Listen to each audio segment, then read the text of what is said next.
Cette histoire se passe au pays des souris. Cette nation était l'endroit où vivaient et s'amusaient les souris, où elles naissaient et mouraient. Elles vivaient comme vous et moi. Elles avaient même un parlement. Et elles tenaient des élections à toutes les quelques années. Elles allaient voter. Et à chaque élection, les petites souris allaient tous voter pour élire un gouvernement. Un gouvernement formé d'énormes chats noirs bien grands. Si vous trouvez ça étrange de voir des souris élire un gouvernement de chats, observez l'histoire de votre pays depuis plus d'un siècle. Et vous verrez qu'elles ne sont pas plus stupides que nous. Je n'ai rien contre les chats noirs. En fait, ils étaient de bonnes gens. Ils dirigeaient avec dignité. Ils établissaient de bonnes lois. Bonnes pour les chats, bien entendu. Mais ces lois qui étaient bonnes pour les chats ne l'étaient pas vraiment pour les souris. L'une de ces lois disait que tous les trous de souris devaient être agrandis pour que les pattes de chat puissent y entrer. Une autre loi disait que les souris ne pouvaient se déplacer au-delà d'une certaine vitesse, pour que les chats puissent trouver à manger sans trop d'efforts physiques.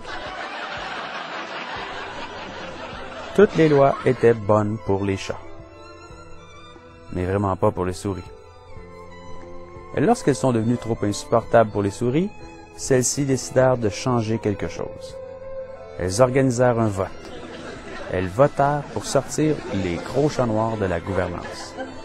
Elles votèrent pour des chats blancs à la place. D'énormes chats blancs tout gras. Les chats blancs avaient mené une magnifique campagne. Leur slogan était « Le pays des souris nécessite une vision d'avenir ». Le problème avec la nation des souris est que les trous de souris sont arrondis. Si vous votez pour nous, nous ferons des trous de souris carrés. Et c'est exactement ce qu'elles firent. Et les trous de souris étaient ainsi 2 fois plus grands. Maintenant, les chats pouvaient entrer les 2 pattes. Et la vie des souris devint encore plus difficile.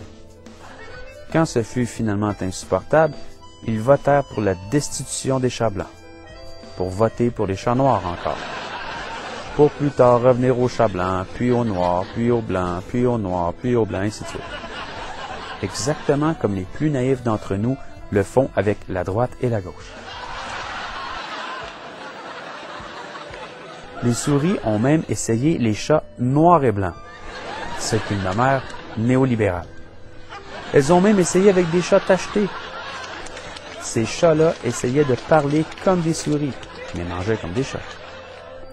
Vous voyez, mes amis, le problème n'avait rien à voir avec la couleur des chats. Le problème était qu'ils étaient des chats. Et comme ils étaient des chats, ils avaient naturellement les intérêts des chats et non de souris. Puis se présenta une petite souris qui arrivait de loin et qui avait une idée. « Mes très chers amis, portez attention à une humble souris qui vient d'avoir une idée. » Elle dit à ses compagnons, « Regardez mes frères, pourquoi continuons-nous d'élire un gouvernement de chats? Pourquoi ne pas élire un gouvernement de souris? » Oh mon Dieu, c'est une théoricienne du complot. Elle est sûrement communiste, ont-ils crié. Alors ils l'ont mise en prison.